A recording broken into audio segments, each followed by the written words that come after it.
noches, bienvenidos a un programa más de Agenda País, un programa del Senado Consultivo de la Universidad Tecnológica de El Salvador.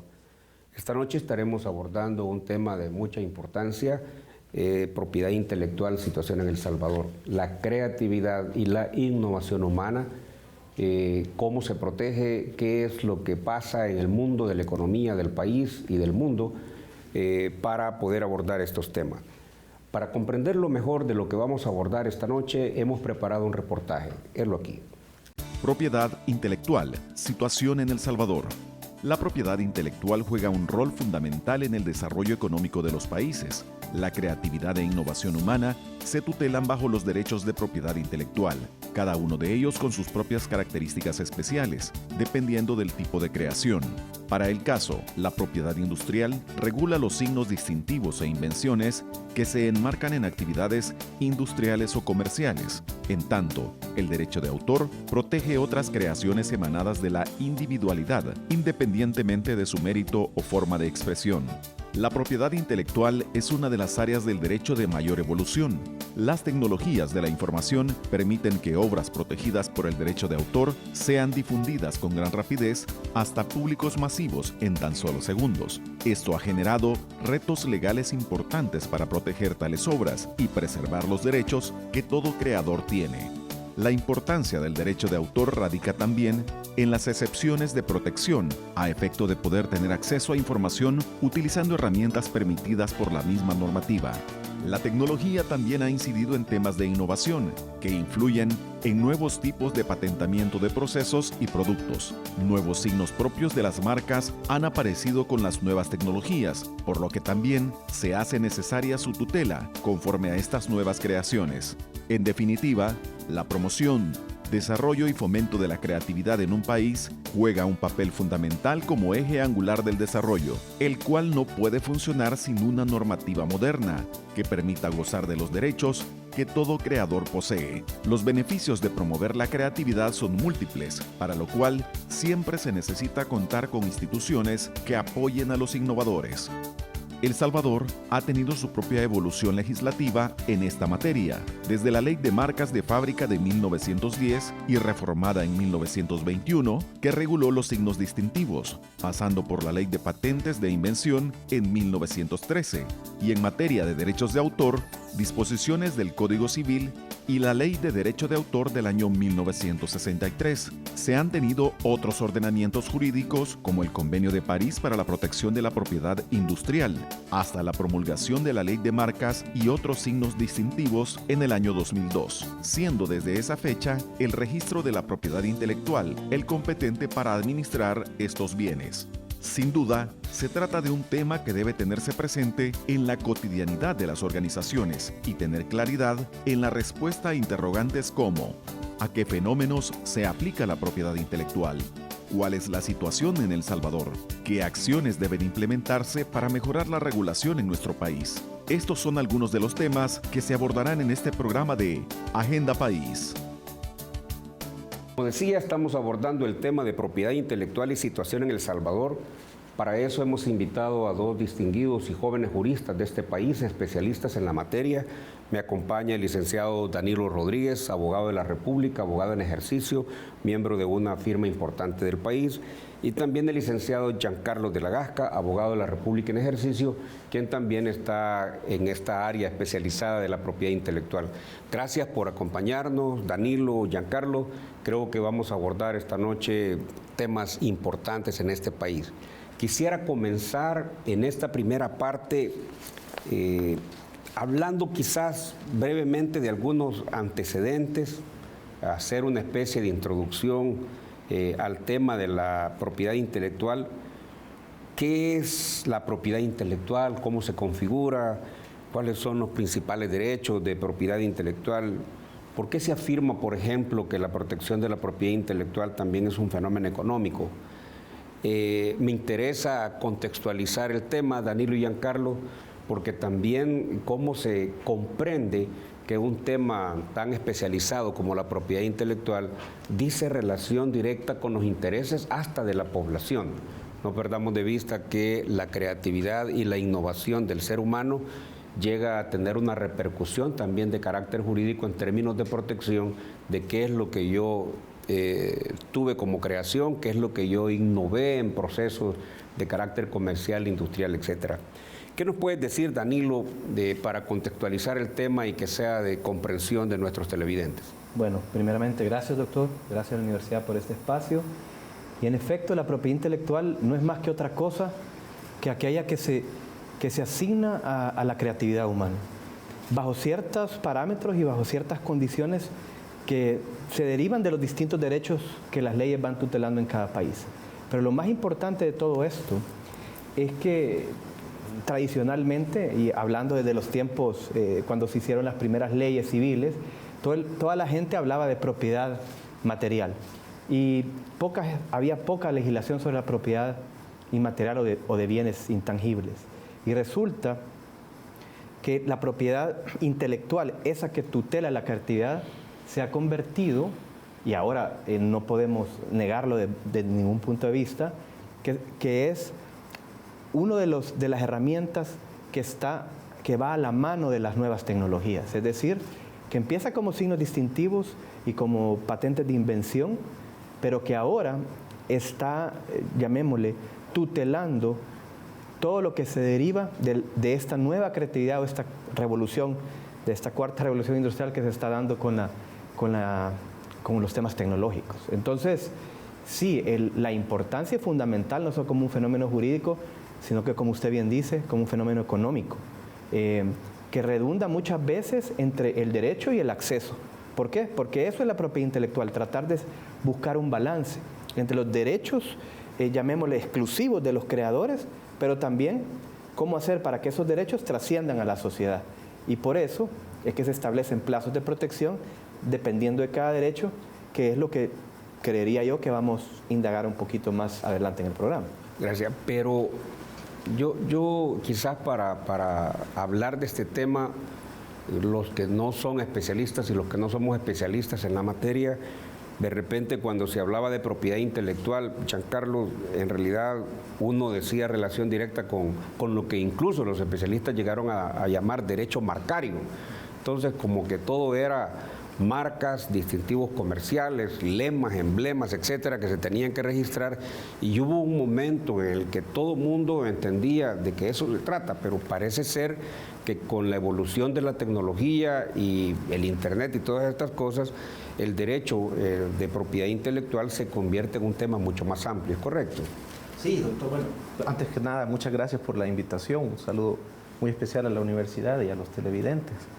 En efecto, como usted dice, doctor, el tema de la propiedad intelectual es algo que no puede verse desde una simple perspectiva, porque, vamos a ver, estamos en el mundo de la creación de las ideas y la protección de estas ideas. Y desde luego, la mente es algo que en realidad no tiene límites, pues la capacidad creativa es algo que verdaderamente no tiene límites, como efecto, como mencionaba Danilo y usted hace un rato, que es un fenómeno económico porque en realidad, para explotar la propiedad intelectual y para que sea algo provechoso y de desarrollo económico, social, no es necesario ni siquiera que tengamos recursos naturales ni extensión superficial, o sea, es algo que en realidad nos coloca de tú a tú con cualquier otro país del mundo, con cualquier otra nación, porque simple y sencillamente lo que se requiere es de nuestro intelecto, ¿verdad?, de nuestra capacidad creativa, y eso que el salvadoreño es alguien caracterizado por ser muy creativo, por rebuscarse, y simple y sencillamente lo que hay que hacer es no menospreciar lo que hacemos y buscar la protección idónea. Y dentro de lo que usted mencionaba, en efecto, hay varias categorías, porque la protección idónea de las ideas depende de qué tipo de idea y qué categoría estamos hablando. Por ejemplo, tenemos, como usted mencionaba, una de las primeras categorías, que es las marcas. El genérico correcto es distintivos comerciales, porque las marcas están las marcas, están los nombres comerciales, están los emblemas. Esto se refiere a signos, ¿verdad?, que identifican productos o servicios. Entonces, cuando vemos, por ejemplo, Universidad Tecnológica, ¿verdad?, eso es un signo distintivo porque es un nombre que identifica un establecimiento educativo, ¿verdad? así nombres de restaurantes, etcétera. O sea, la marca identifica productos o servicios. Esa es una de las primeras categorías que tiene su propio régimen de protección. También tenemos el derecho de autor. Dentro del derecho de autor se enmarca las obras literarias, las musicales, incluso el software se enmarca dentro de esta categoría, planos arquitectónicos y otra serie de creaciones que son un poquito más relacionadas con el proceso artístico, por decirle de alguna manera. También tenemos las patentes, ¿verdad? Que eso ya se relaciona con el tema de los inventos, tecnología, tenemos los secretos industriales, ¿verdad? Y esas creería yo que son como las 4 principales categorías, sin perjuicio que a medida va pasando el tiempo y se van desarrollando la tecnología, van surgiendo pues nuevos retos. Por ejemplo, hoy se está hablando mucho sobre el reto de proteger las cosas que provienen de la inteligencia artificial, ¿verdad? O sea, ¿cómo sucede eso? Hubo un caso muy curioso hace algunos años que un mono, ¿verdad? Se le prestaron un teléfono y se tomó una foto, un selfie, y entonces surgía el debate, bueno, o sea, ¿a quién le pertenece este derecho de autor? Porque un mono, digamos, no tiene calidad de sujeto de derecho como persona, sino que se considera pues un objeto jurídicamente hablando, ¿verdad? Sin embargo, él tomó la foto, entonces, bueno, entonces, ¿a quién le pertenecen los derechos? ¿Al mono o al dueño del teléfono? Entonces, van surgiendo retos y van a seguir surgiendo retos a medida se va dando pues la 4ª revolución industrial, porque ahora el tema tecnológico es algo de verdad que nos maravilla, nos sorprende, y nuestros sueños más elaborados, nuestros sueños más que no imaginábamos, hoy está volviéndose una realidad. Pero qué interesante, porque en realidad contextualizar el tema de esta manera me hace pensar que es un tema que no solo es interesante para el especialista, sino que puede ser hasta la persona más sencilla en un país determinado, puede tener un acto de creación, de innovación, y eso ser protegido, ¿verdad? Así es. Bueno, de hecho, muchas de las cosas en el mundo han sido creadas no necesariamente por grandes corporaciones, sino que por personas individuales que no tenían ni siquiera la idea de la capacidad que tenían. Realmente, la creatividad no está asignada a territorios determinados. Lo que pasa es que hay países que han adoptado los medios para que esa creatividad se convierta en una infraestructura de desarrollo. Y el mejor ejemplo, uno de los ejemplos más importantes, son Estados Unidos. Estados Unidos, desde que empezaron los primeros esbozos de la República, hicieron su oficina de patentes, ¿verdad? Registrando patentes desde el día 1. Y así es un ejemplo de cómo puede verse un país que le apuesta a eso, y otros países, como usted bien lo dice, ahora el país referente al tema tecnológico es Estonia, por ejemplo, un país pequeño, sin tantos recursos, que ha adoptado el gobierno electrónico, ¿verdad? De una forma total, trayéndole beneficios directos a su gente. Yo creo que lo que ustedes plantean es interesante, porque no podemos negar que hay una evolución de las cosas, inclusive cómo se maneja la cosa pública, el derecho privado, la actividad negocial privada, y entramos a lo que se llama una era digital, en donde también los especialistas en propiedad intelectual van a tener un tremendo desafío, porque en términos de la protección de los derechos de los creadores y los innovadores, a veces se puede tornar mucho más difícil con una difusión rápida de la creatividad o de la innovación por parte de una persona. Creo que en el segundo bloque estaré platicando con ustedes de un tema tan importante como este. Me queda claro de que estamos en presencia de un tema de un interés general y no necesariamente un tema esotérico que solo puede ser manejado por ustedes, los especialistas en propiedad intelectual. Volveremos en un momento.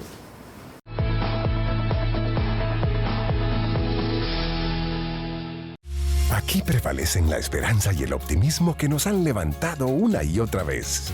Con esa actitud debemos trazar de nuevo el camino. Ahora el verdadero reto es atrevernos. Te retamos a que sobresalir se vuelva viral, a tener más metas cumplidas que playlist, a cambiar más realidades que fotos de perfil y a que tu selfie sea el liderazgo. Atrevámonos a ser mejores. Inscríbete hoy. Universidad Tecnológica de El Salvador.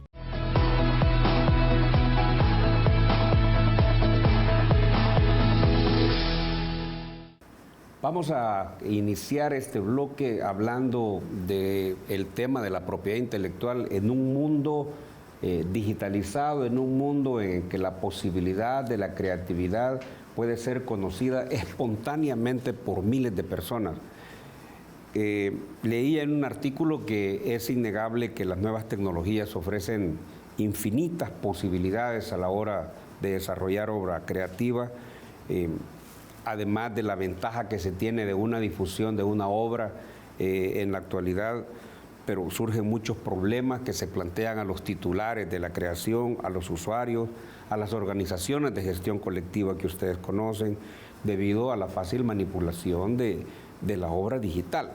Entonces, ¿cómo en el contexto y en el entorno de un mundo tan espontáneo en la comunicación, el derecho en la especialidad de propiedad intelectual está evolucionando? ¿Estamos evolucionando al ritmo que demandan las nuevas tecnologías o nos estamos quedando sin resolver problemas ingentes en un mundo en el cual la creatividad, como lo digo, se conoce de manera espontánea? Yo puedo utilizar de Internet y puedo hacer uso de obras de Internet, y cómo se protege, especialmente, como Danilo lo mencionaba, los derechos de autor.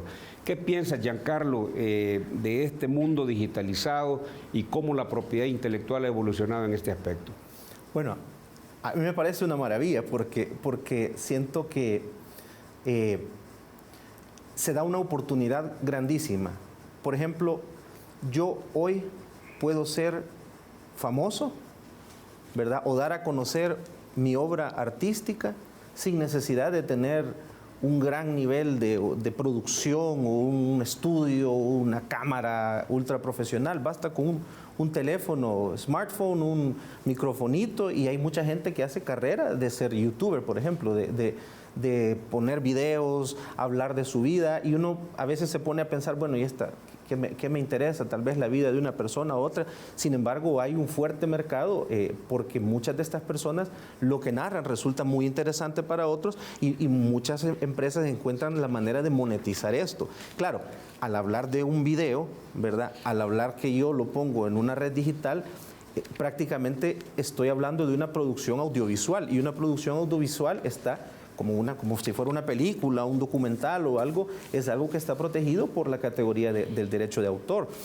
Evidentemente esto, el objetivo, digamos, del titular es darlo a conocer a la mayor cantidad de personas posibles para poderlo monetizar, sin embargo también protegerlo. Y entonces, en cuanto a la pregunta en cuanto a la oportunidad de esto es lo que hace, realmente nos abre la ventana del mundo, porque ya no nos limitamos tal vez a tener simple y sencillamente televidentes a nivel local, sino que en realidad es un contenido que queda colgado en la red, que está disponible a demanda, a cualquiera que en cualquier momento lo puede descargar, lo pueden ver y repetir, y entonces es una cosa fantástica porque nos da una gran oportunidad. Muchos artistas famosos de ahora pues se dieron a conocer por medio de esta plataforma y lograron establecer carreras y muy buenas fortunas, ¿verdad? Explotando esta situación por medio de redes digitales. Pero Giancarlo, ¿cómo se protege, por ejemplo, los famosos, los derechos morales, derechos patrimoniales, en un contexto como este? Porque es cierto, se conoce la obra inmediatamente, se difunde de manera espontánea, no solo en tu país, sino en todo el mundo, que tenés acceso a las redes. ¿Cómo se protegen esos derechos? Bueno, en materia de derecho de autor, al menos, como hablamos al inicio, habían varias categorías. Ahorita vamos a hablar de la categoría de derecho de autor con relación a producciones audiovisuales, canciones y todo. Conforme al convenio de Berna, que es como el estándar internacional de protección a nivel mundial del derecho de autor, los derechos de autor se protegen desde el momento de su creación. Es decir, prácticamente al momento en que yo, podría decirse que canto la canción, ¿verdad? Aunque hay por ahí unas reglas que piden que sea en soporte digital o todo eso, pero el tratado lo que habla es que se protegen desde el momento de su creación. Entonces, prácticamente desde que yo grabo el video, ¿verdad? Ahí ya podría considerar que se encuentra protegido. Claro, esto es el reto de probar que yo lo creé en un momento determinado, a una hora determinada, ahí es donde suele venir la dificultad, pero ahorita con las herramientas tecnológicas sí existe manera de establecerlo. Entonces yo no necesito, por ejemplo, registrar una obra de derecho de autor para que esta obra se encuentre protegido. Lo más recomendable sí es hacerlo, lo más recomendable sí es llevarlo, ponerle un formato y llevarlo a la oficina de derecho de autor de un país determinado para que la autoridad de ese país casi que certifique mediante documento oficial que determinado día, determinada hora se presentó la solicitud y entonces eso se convierte casi que en prueba a nivel universal, ¿verdad? Aunque en realidad no es necesario. Es decir, que si yo hago una canción, por ejemplo, me la invento y la pongo en redes sociales, ¿verdad? Y de repente alguien la copia, si yo logro establecer que yo tenía esa creación desde una fecha anterior, yo tengo suficiente posibilidad de exigir que esta persona no copie mi obra o no copie mi canción.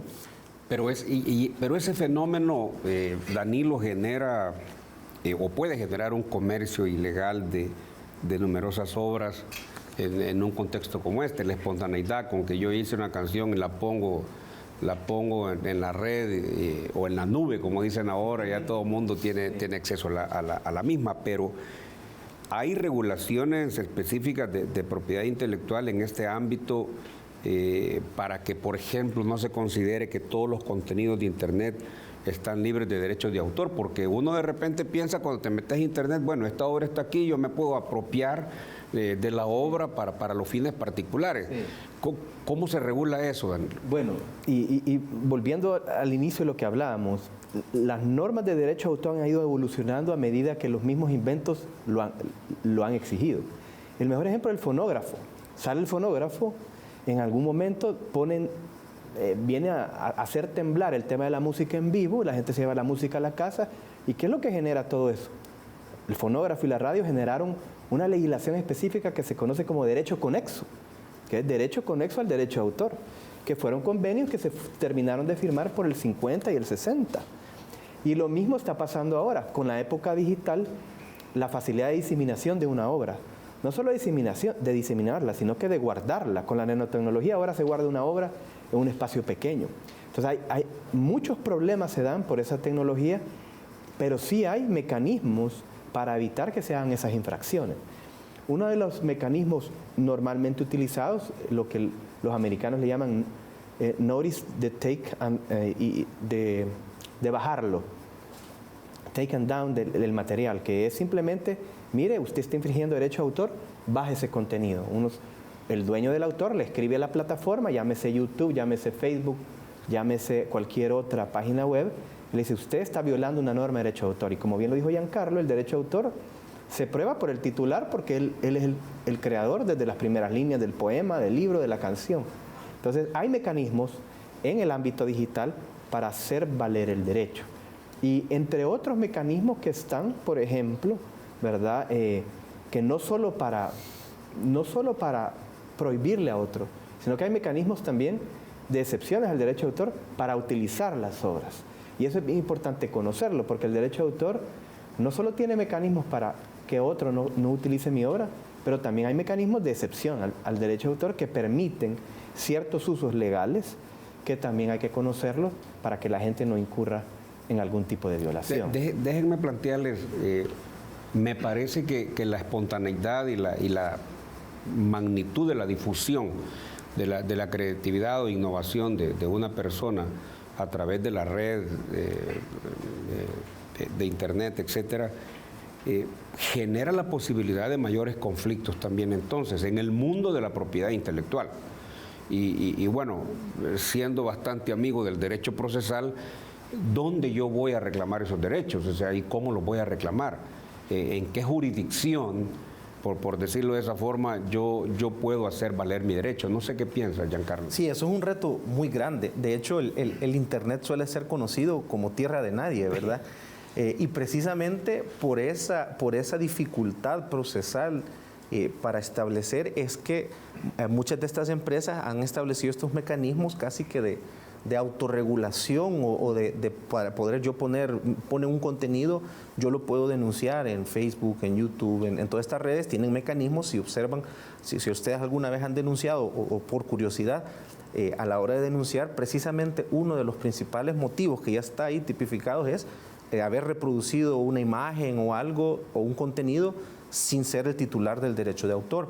Y es curioso porque también este mecanismo tampoco surge de manera espontánea, digamos, de los proveedores, sino que surge a raíz de famosos casos, como por ejemplo el de Napster, ¿verdad? Que era una página reconocida que pasó hace muchos años, vea que bueno, ahora tal vez ya no va a parecer novedoso, pero en aquel momento era muy novedoso. Era un software donde yo tenía mis canciones, mis músicas en mi computadora y se interconectaba con otras computadoras donde otra persona tenía otra música.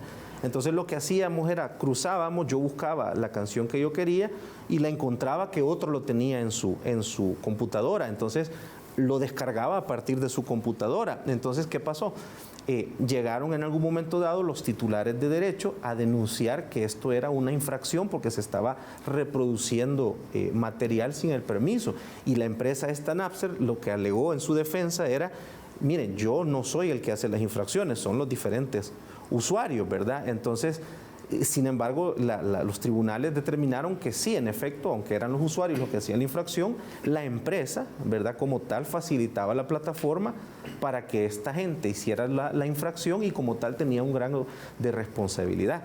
Y a partir de eso se empezaron a implementar reformas, ¿verdad?, en donde se les exigía a las empresas que tenían esta plataforma de contenido, ¿verdad?, establecer mecanismos para que la gente pues pudiera autorregular o el caso de las denuncias, sin perjuicio que ellos tienen algoritmos y tienen una serie de mecanismos para tratar de detectar material sin autorización.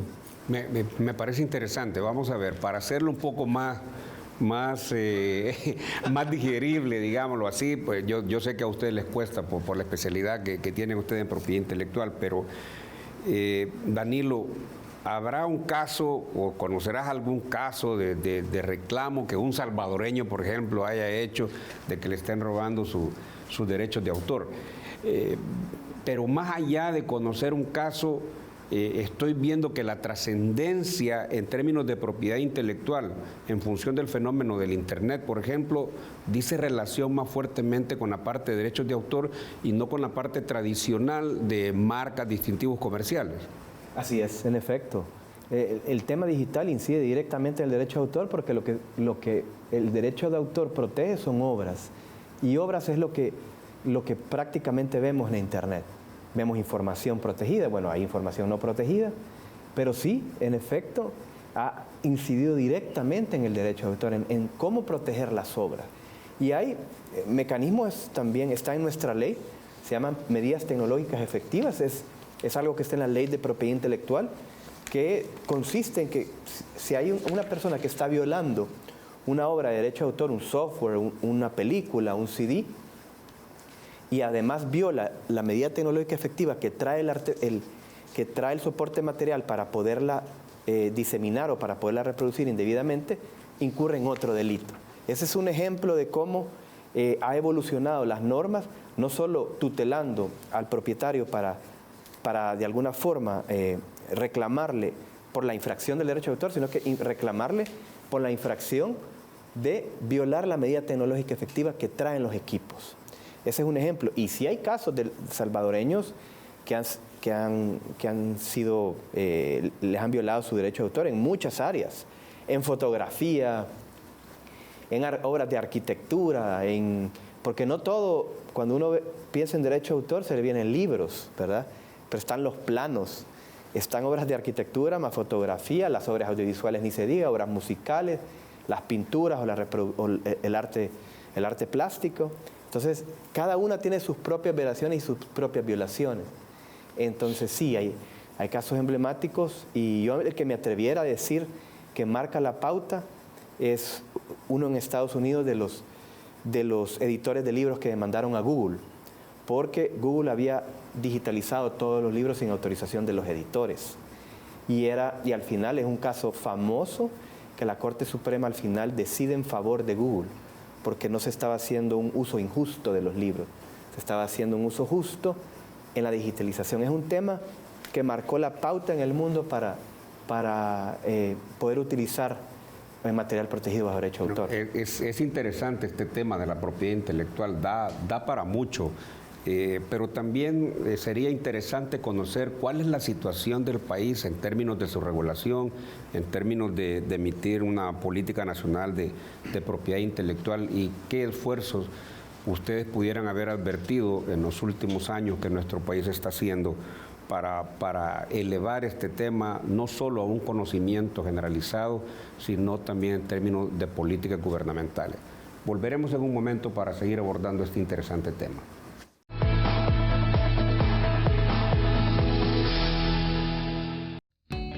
Gramática al día.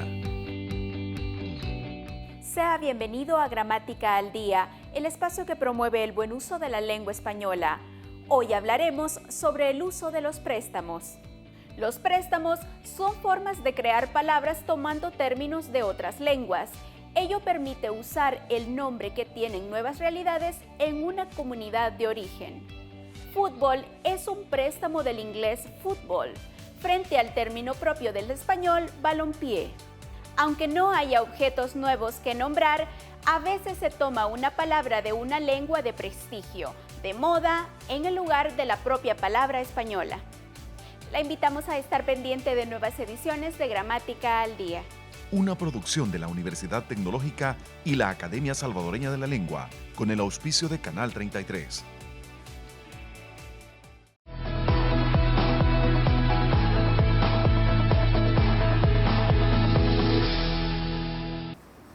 Estamos abordando el tema de propiedad intelectual y también la situación de este tema en El Salvador. En este bloque, con los distinguidos panelistas, quisiera referirme a la situación concreta de El Salvador. Si han habido algunos casos prácticos que podamos conocer y si en términos, yo diría, de gobierno, existe una política nacional de propiedad intelectual.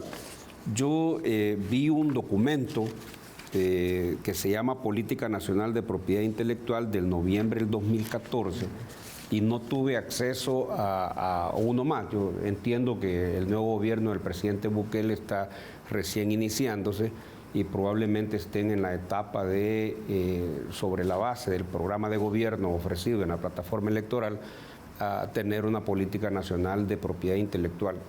¿Cómo han visto ustedes el interés gubernamental, el interés del sector público para establecer una política nacional de propiedad intelectual? Giancarlo, ¿qué nos puedes decir? Bueno, yo creo que hay una buena oportunidad en esta nueva administración porque veo que hay mucha evocación por el tema digital, por el tema del Internet y el tema de la innovación. Y entonces eso yo lo considero como una valiosa oportunidad porque a veces estos temas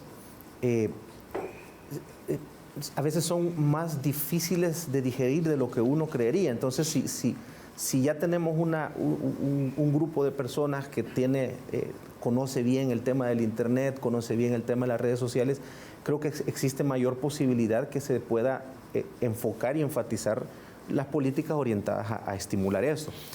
Y de qué manera podría, por ejemplo, el Estado, bueno, la Política Nacional de Propiedad Intelectual es un documento que se hizo hace un par de años, no ha habido otro, ahorita el gobierno pues recién comienza, pero es una muy buena oportunidad de retomarlo. Y aquí hay varias cosas que se pueden aprovechar, digamos, en las cuales el gobierno puede apoyar.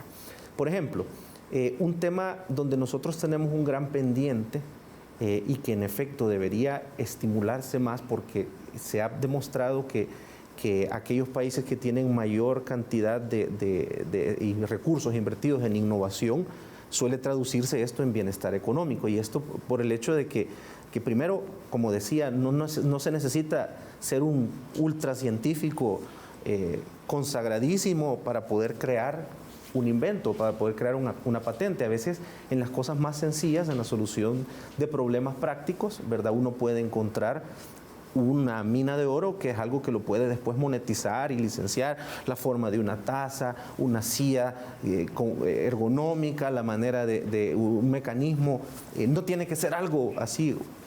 Sin embargo, es importante, como otros países han hecho, destinar fondos para esto, ¿verdad? Porque yo no puedo pretender lograr el desarrollo investigativo o innovador si no tengo personas a tiempo completo investigando. Entonces, crear fondos o estimular fondos a las universidades o a otros organismos para poder tener equipos de investigadores a tiempo completo, simple y sencillamente investigando. O sea, aquí podrían descubrirse cualquier cantidad de curas de enfermedades, cualquier cantidad de dispositivos, cualquier cantidad de software. Hemos tenido un gran crecimiento en materia tecnológica de programadores, ¿verdad?, que hacen aplicaciones y aplicaciones que en otros lados las valoran mucho. Entonces, destinar recursos, ¿verdad?, para educar en esos campos o para poner equipos de investigadores, y no solo eso, sino que también destinar recursos para invertir en la protección de esto, ¿verdad? Porque, por ejemplo, la protección de patentes es un tema caro, ¿verdad? Es un tema caro porque es algo que yo debo hacer en cada uno de los países del mundo, por ejemplo. Entonces, si yo hago un invento, muchos de nuestros inventores se les acaba la gasolina, meten la solicitud en el registro de El Salvador y ya no les alcanzó el dinero, y entonces a partir de ahí no logran internacionalizarlo y se convierte que el invento es de dominio público en el resto del mundo. Entonces dejamos perder oportunidades y buenas creaciones a veces por falta de recursos. Ahí sería yo diría uno de los grandes roles que puede jugar el Estado, destinando fondos para esto, ¿verdad? Para que la gente adquiera conciencia del valor de sus creaciones, ¿verdad?, lo pueda proteger, ¿sí?, y continúe la protección, no se quede a medio camino. Otra de las maneras que yo creo que el Estado puede influir en la protección, y aquí quizás no es necesariamente a nivel del órgano ejecutivo, sino que tal vez a nivel del órgano judicial, es siendo un poco más estricto en la protección de los derechos de propiedad intelectual, porque a veces las autoridades tienden a ser muy tolerantes con las infracciones, ¿verdad? Y esto pues desincentiva un poco el sistema. Creo que no se logra a veces visualizar la idea, ¿verdad?, que copiar un activo, un intangible, es casi lo mismo que apropiárselo indebidamente. Es como robarse. No hay una diferencia entre robarse un carro que robarse una marca. O sea, son bienes muebles, los dos son delitos, los dos son... Lo que pasa es que a veces uno no termina de dimensionar que los intangibles son activos, son bienes, ¿verdad?, que tienen un valor. Uno cree que porque yo puedo comprar el disco y ya compré la canción y ya tengo derecho a copiarla, y eso no funciona de esa manera. Pero en este tema, y especialmente hablando de la situación en El Salvador, Danilo, hay un marco institucional, un marco regulatorio que de repente nosotros debemos saber que rige el ordenamiento jurídico salvadoreño. Y también me interesa, Giancarlo, introducir un tema en el caso de las patentes, en el que yo, para proteger mi patente, la tengo que ir a registrar a todos los países. ¿Por qué no internacionalmente ha habido una especie de protección global, un acto reflejo de registro en un país que pueda proteger? Yo diría, tal vez no automáticamente, pero por virtud de una sencilla aplicación repetitiva en otros países, proteger los derechos de invención. Y déjenme decirles de que la Universidad Tecnológica, por ejemplo, por el tema que tú mencionabas, tiene una labor extraordinaria en el proceso de investigación. Hay otras universidades también, en términos de robótica, en términos de una serie de cosas que muchachos jóvenes en El Salvador están haciendo. ¿Cómo ves toda esta situación en El Salvador, Danilo? Mire, doctor, la verdad, y esto es bien importante para los amigos televidentes que nos escuchan, siempre la alianza gobierno, empresas y universidades ha sido la clave para el éxito de implementar políticas relacionadas a propiedad intelectual.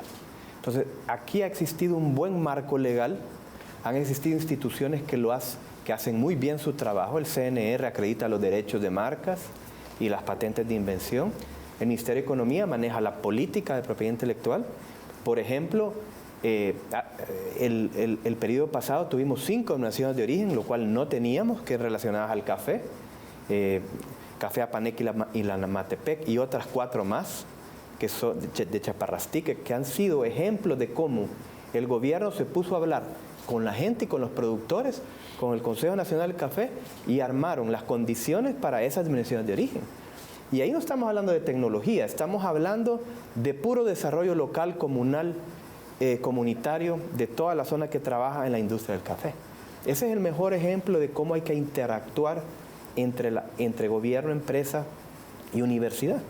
Y así, el mejor ejemplo que tenemos es el Internet. Cuando se probó entre 2 universidades, entre la Universidad de California y la UCLA en California y la otra universidad, para probar, era un proyecto militar, para ver si en un ataque en la Guerra Fría se terminaban todas las conexiones y cómo iba a funcionar el Internet para tener acceso a lo poco que iba a quedar. Así se crea el Internet entre esas instituciones. Entonces, volviendo a El Salvador, es bien importante que esos mecanismos, toda la gente está haciendo esfuerzos, la UTEC, la Nacional en temas de universidad, la ESEN en temas de negocios, estoy solo mencionando ejemplos, la Gavidia, pero también el gobierno está haciendo sus esfuerzos, o el Viceministerio de Ciencia y Tecnología ha hecho esfuerzos también importantes en apoyar. Y están las empresas. Entonces lo que se necesita es hacer de verdad una articulación entre ellas. Y para mí creería yo que lo más importante, y terminando con el tema de su pregunta de patentamiento, que el CNR, por ejemplo, tiene mucha ayuda a innovadores que llegan a consultar. Pero en materia de invenciones, lamentablemente las patentes son territoriales. No hay forma de hacer eso extraterritorial, porque eso atentaría de alguna forma a un derecho, llamémosle, a la creatividad, porque las patentes no... Es cierto que se concede un derecho, pero en donde no hay patente usted puede utilizar esa tecnología. Entonces también las patentes tienen esa función social de esa información importante que la gente puede utilizar en donde no hay patente. Entonces, más que eso, más que ver si la invención llega a otros lados, lo que se está haciendo, y como decía Giancarlo, en materia de programadores de software, que hay mucha gente programando acá y haciendo buenos programas, como se tienen que cuidar es a través de la confidencialidad y del secreto industrial, porque esas protecciones son válidas y están en la norma. Mientras uno se cubra y ese programa que usted desarrolla representa una ventaja competitiva, la ley lo va a tutelar. Mientras usted se cubra contractualmente, usted puede llegar a tener beneficios de haber guardado la confidencialidad. Entonces, como le digo, hay varias formas de protección, no necesariamente solo las patentes, pero va a depender de dónde se esté desarrollando la tecnología para poderla aplicar al derecho que se quiera estar protegiendo. Institucionalmente en el país, por lo que leí del documento que les dije yo, que era el último documento que conocí de Política Nacional de Propiedad Intelectual, me interesa, porque ustedes están en esta área, saber si el Sistema Nacional de Propiedad Intelectual, que está integrado por un Consejo Nacional y un Comité Técnico, ustedes lo conocen, el Consejo Nacional de la Propiedad Intelectual, que es el órgano máximo de decisión del Sistema Nacional, y el Comité Técnico, en donde también le da la oportunidad a los empresarios, a los gremios empresariales y profesionales de participar, y todavía termina diciendo, así como cualquier persona o agrupación afín del sector privado. ¿Han ustedes hecho alguna evaluación en la práctica de si estas entidades que forman parte del Sistema Nacional de Propiedad Intelectual ha funcionado? Estoy casi a punto de terminar el bloque, le ruego respuesta bastante concreta. Bueno, yo no estoy tan conocedor de cómo ha funcionado este organismo, porque es de creación bastante reciente, ¿verdad? Y también sí es importante que mucho del funcionamiento de este tipo de institución va a ser en la medida que la gente alcance a visualizar, ¿verdad?, el valor económico que este tipo de cosas tienen. O sea, si algo importante podemos tratar de dejar establecido este día, son 2 cosas. Primero, que nuestras ideas son protegibles, no las debemos menospreciar. O sea, por por mala que parezca, sin duda mi idea tiene algún tipo de valor. Solo tengo que encontrar a quién darles idea para que la utilice. Y en segundo lugar, invertir en la protección de una idea en realidad es invertir en un activo. Es como comprar algo, una propiedad, porque es algo que me permite a mí, como una inversión pasiva, digamos, que sin necesidad de estar haciendo y haciendo y haciendo y ocupando mis 8 horas del día de trabajo, es algo que puede por sí mismo generar una riqueza. Entonces, si esos dos conceptos logramos nosotros este día hacer del conocimiento del televidente, de las empresas, y entendemos eso, yo creo que es muy factible que este consejo de recién creación funcione de manera óptima, porque entonces ya la gente se va a empezar a interesar y a involucrarse activamente en exigir esto. ¿Cuál ha sido, tengo minuto y medio, Dani, cuál ha sido la relación que ustedes sienten no solo de los empresarios, sino que como profesionales dedicados a la actividad de la propiedad intelectual? ¿Cómo ha sido la relación con el Centro Nacional de Registro, el CNR, que es una institución importante en el contexto de la propiedad intelectual? No, el CNR juega un rol fundamental. Es uno de los mejores registros de Centroamérica, sin duda. Hace muchos esfuerzos para tutelar a los dueños de marcas, también en patentes de invención. Y yo creo que como es un ente que acredita derechos, ahí es donde yo decía que tenemos que integrar, porque no solo hay que acreditar derechos, hay que fomentar los derechos, hay que educar a la gente en esto. Entonces hace falta todos unos mecanismos entre instituciones gubernamentales, sector privado, sectores profesionales, académicos, gremios, que llegan hasta sectores agroindustriales en la parte de cultivos, donde hay que integrarnos a todos para que de verdad El Salvador se convierta en una plataforma que genere propiedad intelectual y que no solo tutele la extranjera, que lo cual está bien, pero tenemos que ser generadores de pura propiedad intelectual en beneficio de nuestra gente. Este tema sin duda es interesante, creo que da pie para que nuestros panelistas en el siguiente bloque nos puedan dar algunas propuestas que pueden coadyuvar a la evolución de políticas nacionales de propiedad intelectual y cómo incentivar y motivar a los jóvenes especialmente para la creatividad e innovación. Volveremos en un momento.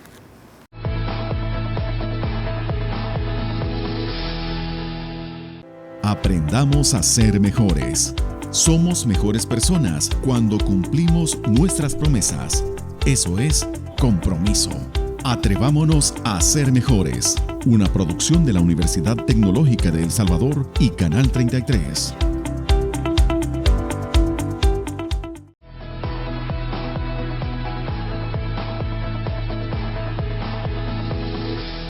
Propiedad intelectual, la situación en El Salvador ha sido el tema que hemos estado abordando esta noche con los distinguidos panelistas invitados.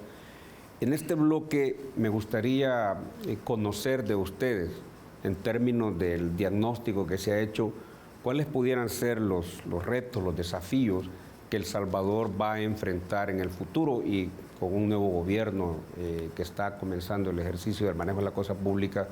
¿Qué es lo que podemos esperar en la evolución de la propiedad intelectual? Giancarlo. Bueno, yo creo que miro muy buenas oportunidades. Yo creo que es muy importante retomar esta política de propiedad intelectual y darle aplicación para darle alguna continuidad. La verdad que estas políticas también surgen como algo pues, a nivel internacional, sin perjuicio de una salvedad. Yo considero también que es muy importante, sobre todo a nivel de legislación de propiedad intelectual y de nivel de tratados internacionales, yo creo que es muy importante que a la hora, o sea, el esquema normativo que existe actualmente es bueno, bastante bueno, ¿verdad? Siempre habrá mejoras que hacer y todo, pero creo que a nivel de tratados es bastante bueno. Entonces yo sí considero que una de las cosas más importantes también es ponernos en los zapatos del salvadoreño y del Salvador a la hora de nuevos tratados o de otro tipo de cosas, porque muchas veces hay tratados internacionales que andan flotando por ahí que no tienen en interés la perspectiva de un país como el nuestro. Entonces, quizás mi primera recomendación es tener esa cautela, ¿verdad? tal vez no veo gran necesidad de seguir ampliando tratados o cosas porque lo que hay existe, pero a la hora de hacerlo, negociar desde el punto de vista y la perspectiva del nacional y no del extranjero, ¿verdad? En segundo lugar, destinar recursos, ¿verdad?, para tanto la capacitación como para el tema de investigación, desarrollo y protección, y darle un grado importante a este tema tecnológico. Y en tercer lugar, lo que mencionaba en el corte anterior, en el sentido de no menospreciar nuestras ideas. O sea, de verdad que lo que hacemos es de buena calidad, estamos al nivel mental de cualquier ciudadano del mundo, ¿verdad? Y tenemos que sentirnos orgullosos y de nuestras ideas y buscar protegerlas, porque son fuentes de ingresos, son fuentes de posible negocio. Como decía el poeta Alfredo Espino, ¿a qué buscar la dicha en suelos extranjeros si tenemos diciembres cuajados de luceros, si tenemos octubres plagados de ilusión? Entonces, tenemos mucho talento nacional y debemos aprovecharlo de la mejor manera. Gracias. ¿Cómo posicionas en el futuro, Danilo, El Salvador en el contexto de la propiedad intelectual? ¿Qué debemos de hacer? ¿Qué debe de hacer un gobierno que está comenzando su ejercicio en el manejo de la cosa pública para posicionar a El Salvador y proteger a los salvadoreños en su creación e innovación? Muy bien.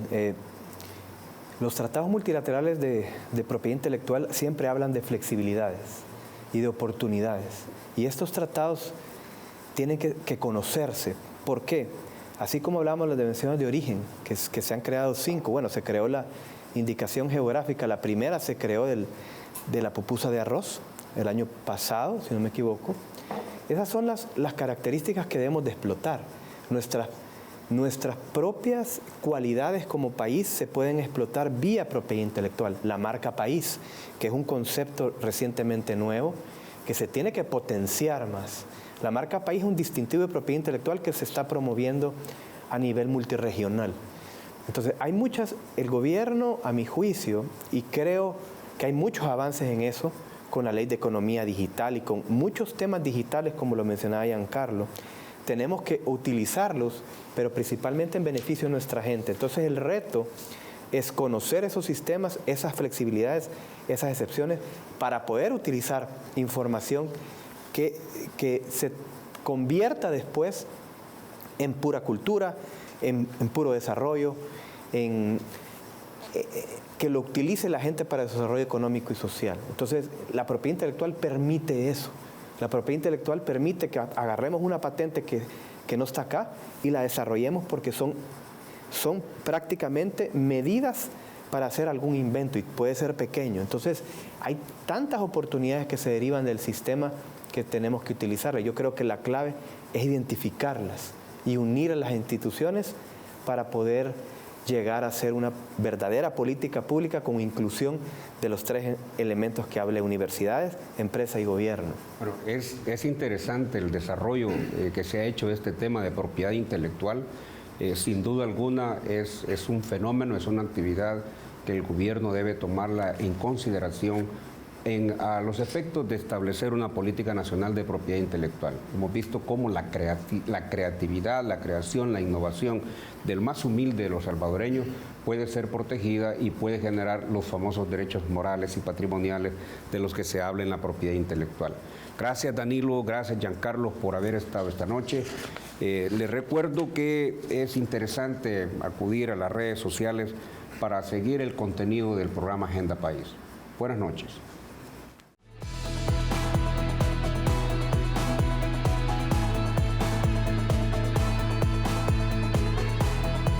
Hagamos la diferencia. Seamos mejores. Universidad Tecnológica de El Salvador.